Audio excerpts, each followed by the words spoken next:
जी, आपका स्वागत है लम्हे जिंदगी के पटल पर। हार्दिक स्वागत है जितेंद्र जी आपकी पुस्तक मधु संचय काव्य संग्रह के लिए। मधु संचय के लिए आपको बहुत बहुत बधाई है। और हमें बहुत हर्ष हो रहा है कि आप एक हिंदी के टीचर हैं, अध्यापक हैं, और आपकी जो दूसरी पुस्तक है वो हिंदी की ग्रामर है, जो बच्चों को बहुत अच्छी लगेगी। उन्हें बच्चों से बहुत कुछ बच्चों को सीखने को मिलेगा उस किताब से, और हम प्रार्थना करते हैं वो किताब जल्दी आए।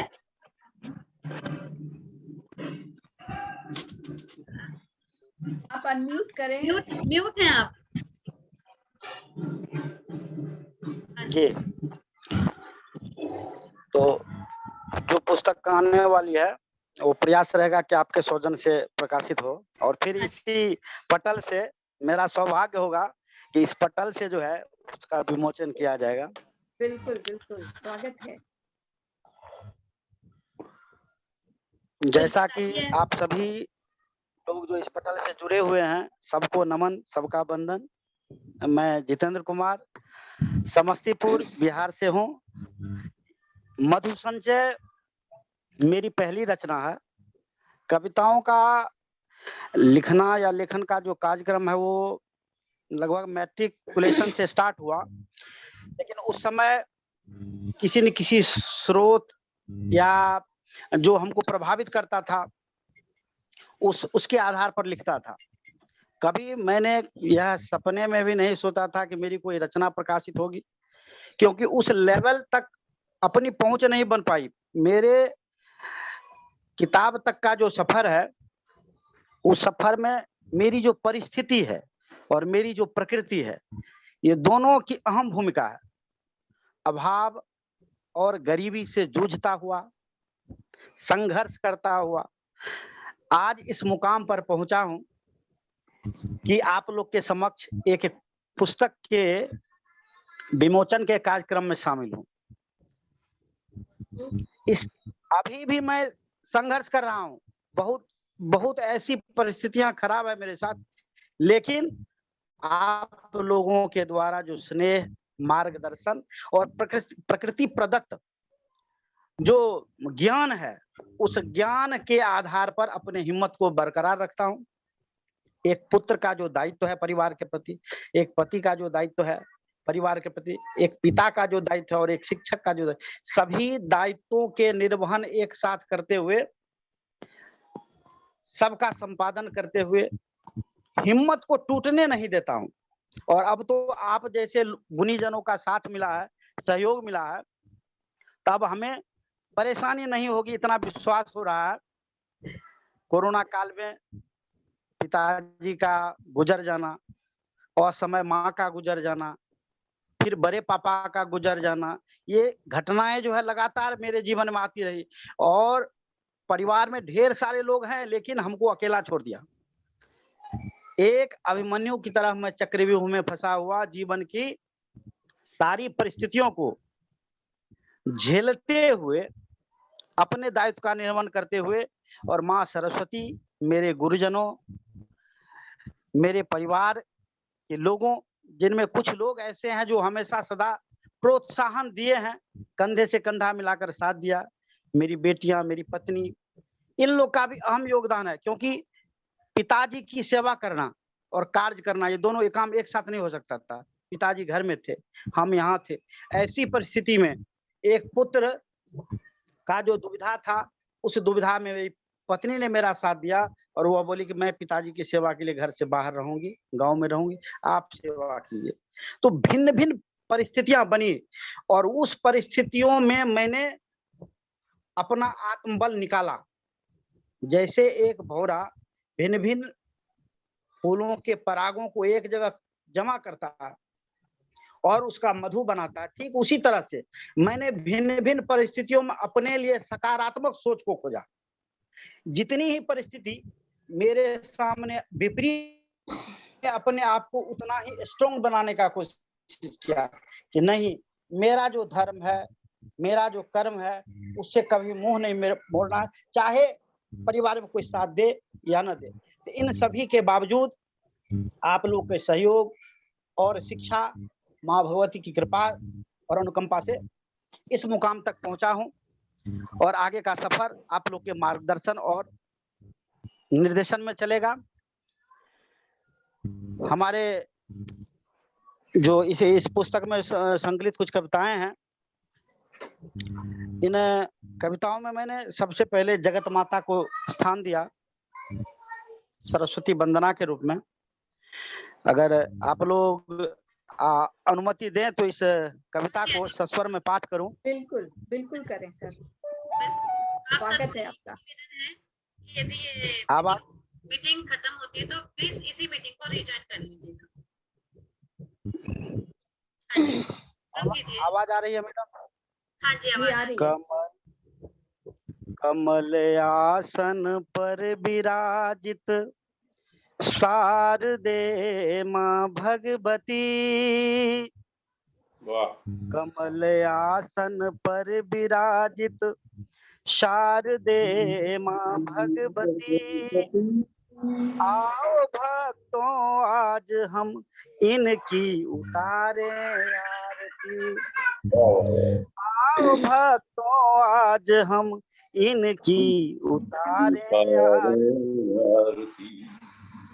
शुभ्र वस्त्रों में सजी माँ वेद इनके हाथ है, शुभ्र वस्त्रों में सजी माँ वेद इनके साथ है, युगल कर बीना बजाती हर रही संताप है,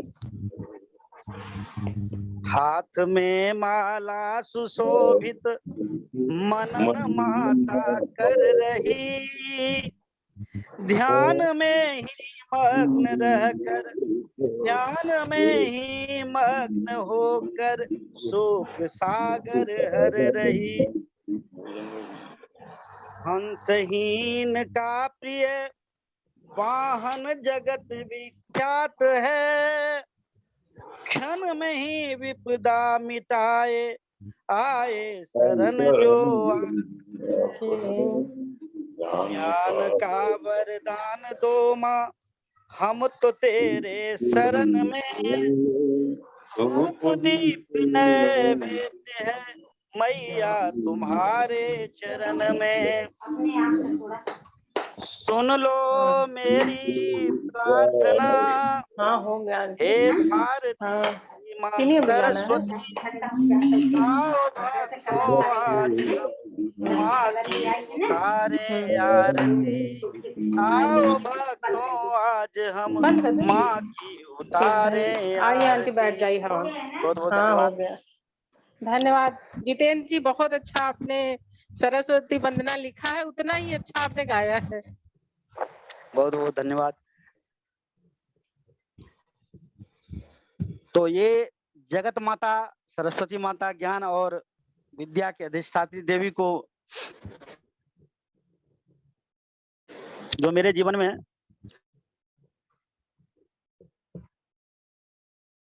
आवाज नहीं आ रही आपकी?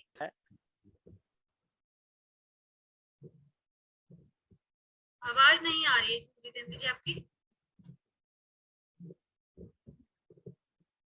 एक मिनट, एक कूलर चल रहा है, एक मिनट।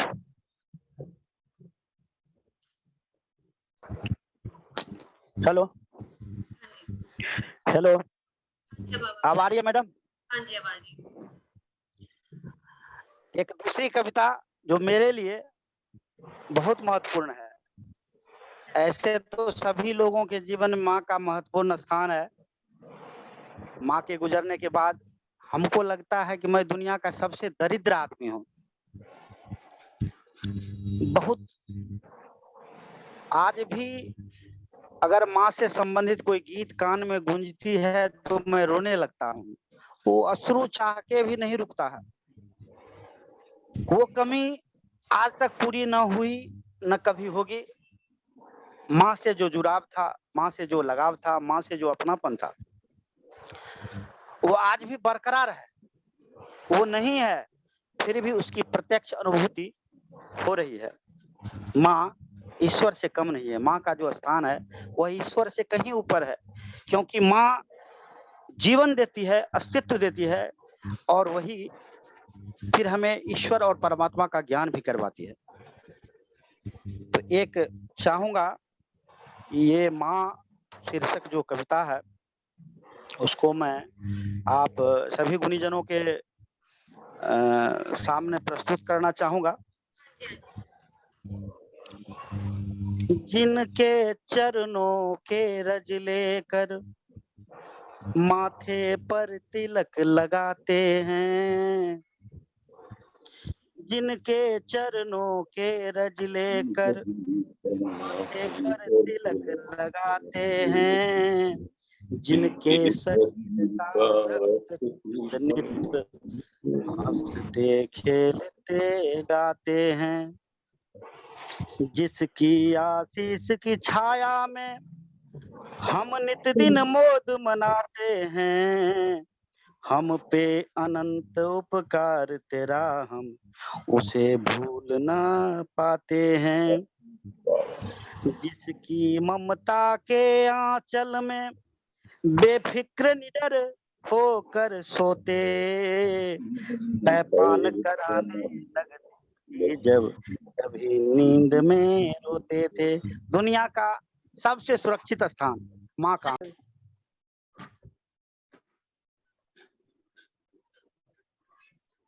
जिसकी उंगली को थाम सदा निर्भय होकर हम चलते हैं, करुणा ममता की मूर्ति को अम्बा जननी माँ कहते हैं। 9 मास गर्भ में रख करके जो संसार दिखाती है, जीवन अर्पित शिशु के खातिर वो देवी माँ कहलाती है, वो देवी माँ कहलाती है। तेरे पावन चरणों में माँ त्रिदेव भी सुख लूटा करते, अरे राम कृष्ण गौतम गांधी जिसका नित दिन वंदन करते, शेष महेश दिनेश सुरेश निरंतर गुण जो गाएंगे, माँ की अनंत महिमा समक्ष सब नतमस्तक हो जाएंगे। ब्रह्मा विष्णु महेश सभी माँ की गोद में आकर के ही सारा चीज सीखते हैं और उनके आशीर्वाद से ही वे सब अपने अपने कार्यों का निष्पादन करते हैं। माँ का जो स्थान है वो सर्वोपरि है, सबसे श्रेष्ठ है, उसकी कमी को दुनिया की कोई दौलत नहीं पूरी कर सकती है और वो कहीं नहीं मिल सकता है। बस माँ के आशीर्वाद से ही उसकी संतान आगे बढ़ती है, उन्नति करती है।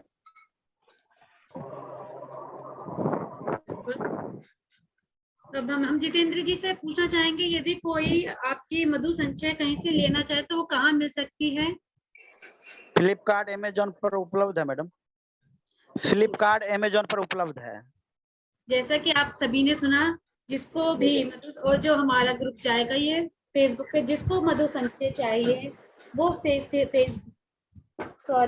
अमेजोन और फ्लिपकार्ट से इस बुक को ले सकता है और जितेंद्र जी की कविताओं का आनंद ले सकते हैं। इसके लिए आपको बहुत बहुत बधाई हो जितेंद्र जी। बहुत बहुत बधाई हो जितेंद्र जी, बहुत ही अच्छी रचनाएं और बहुत ही मधुर स्वर में आपने सुनाई। बहुत बहुत स्वागत है आपका। बहुत बहुत बहुत धन्यवाद, बहुत बहुत जी जितेंद्र जी बहुत बहुत बधाई आपको। थैंक यू थैंक माँ यू। के ऊपर तो मैंने भी लिखी थी सोन चिरैया और वो बहुत पसंद भी आई थी, क्योंकि माँ के वाकई में कोई कमी पूरी नहीं कर सकती। सच बात है जी बिल्कुल बिल्कुल। नूतन जी भी आ गई हैं। बहुत बहुत स्वागत है नूतन जी आपका। बहुत बहुत स्वागत है नूतन जी आपका। नमस्कार सभी को, नमस्कार। बहुत कीमती समय और जितेंद्र जी को पारानामिका जी को हार्दिक बधाई देती हूँ। हार्दिक बधाई सर आपको। बहुत बहुत धन्यवाद। आप मिली जी को बुलाएं हम लोग। हाँ जी हाँ जी मिली श्रीवास्तव जी, आपका लंबी जिंदगी के पटल पर स्वागत है। आइए। जी thank you ma'am, Puja ma'am, जो इस पे आपने विमोचन का मुझे अवसर प्रदान किया। एक्चुअली मैं कविताएं लिखती हूँ, लेकिन बस कहानियां आ गई तो हमने कहानियां भी लिखी उसका उद्देश्य भी ये था कि जैसे क्या होता है कि हम स्त्रियों की क्या, पुरुषों की भी जिंदगी थोड़ी बहुत घटनाओं से रुक जाती है, तो जी बिल्कुल। जिंदगी तो अनमोल है, तो यूं ही रुकनी नहीं चाहिए, चाहे कुछ भी हो जाए चलनी है। तो इसी के उस पे हमने लिखा अभी बाकी है जिंदगी। इसमें 15 कहानियां हैं, सभी सकारात्मक मोड़ है सब में लास्ट में।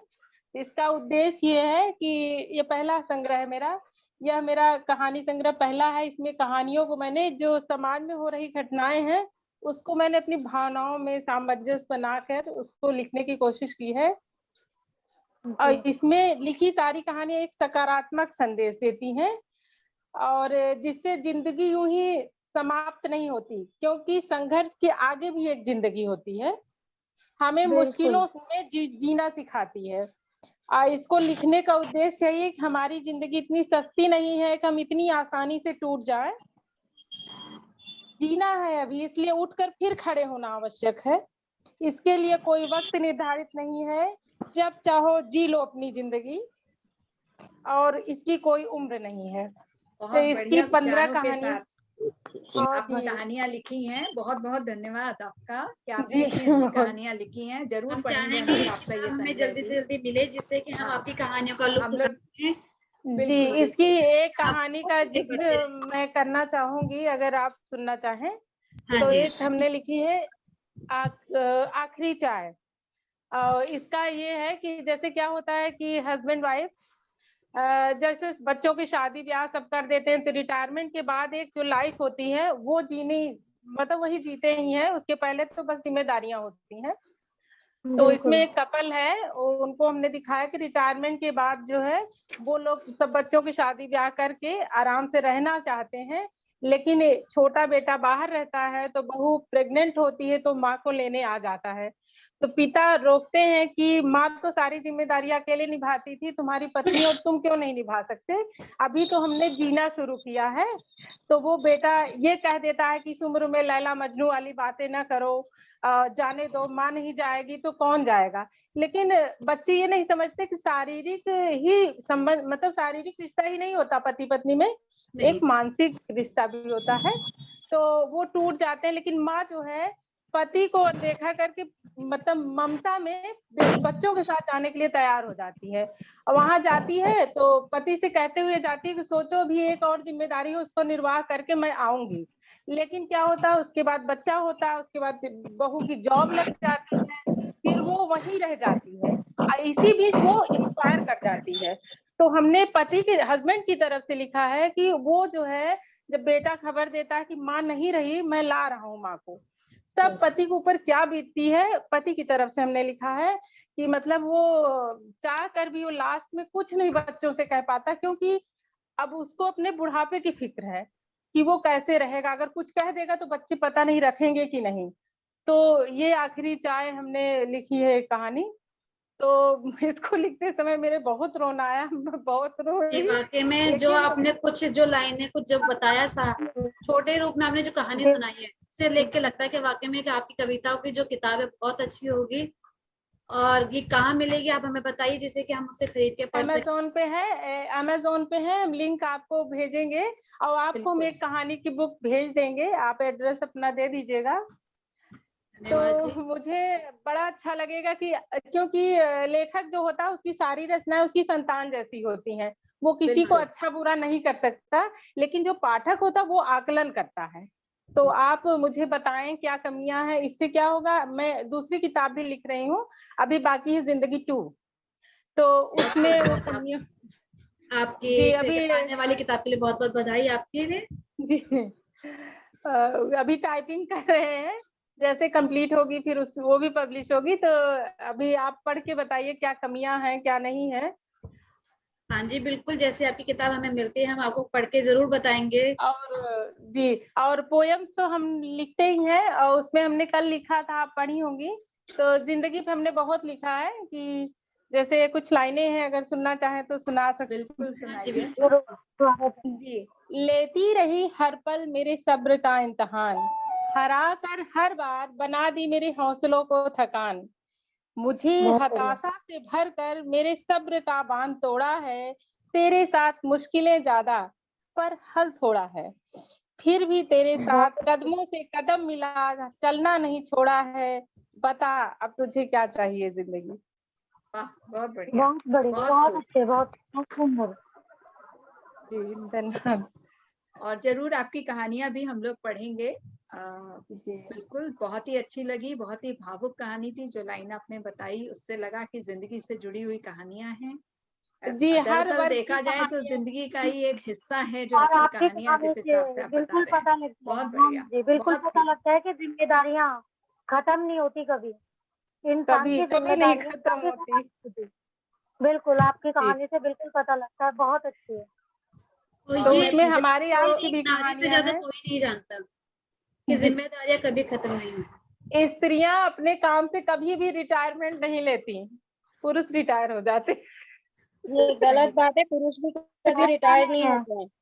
नहीं, वो ऐसा ऐसा नहीं रिटायर हमें हो है। लगता जाते हैं, है हम कि लोग स्त्रियां रिटायर अपने नहीं काम से होते। रिटायर नहीं होती, लेकिन पुरुष भी नहीं होते हैं। पुरुष भी कभी नहीं रिटायर नहीं होते। नहीं, मेरे जितना पापा आज काम तक हम लोग, रिटायर नहीं हुए हैं। एक पिता नहीं जब हम तक लोग जिंदा शुरू रहता से है लेके तब तक लास्ट उसके तक वो दिमाग में काम यही करते चलते हैं। रहता है कि मेरे बच्चों का आगे क्या होगा। बिल्कुल जरूर, आप मेरा नंबर मैं आपको भेज जरूर जुड़ेंगे। ठीक। जी मैम। एक बार पुनः आप सभी का बहुत बहुत जी, आभार।